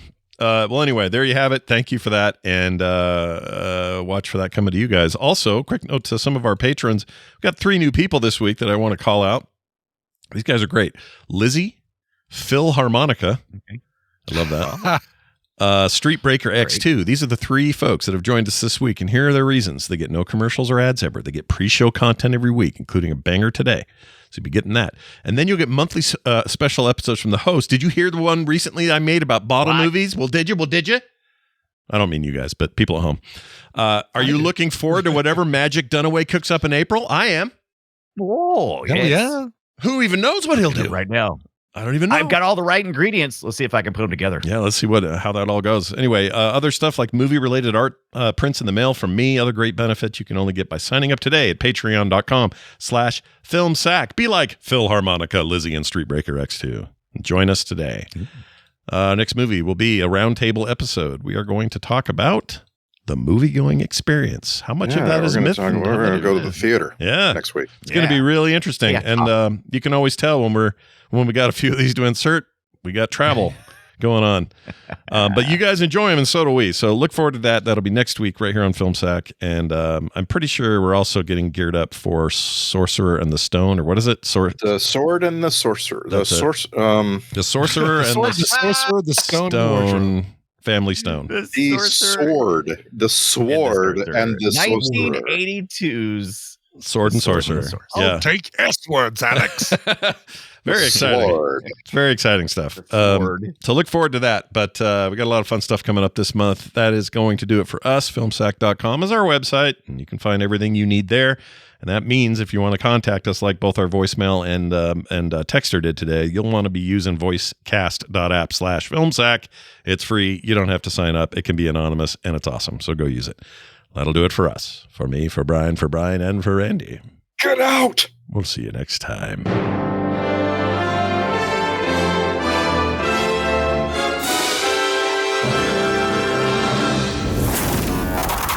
Roses are red, and I love to dance. When I'm looking for great shows, I go to frogpants.com. Mr. Nut.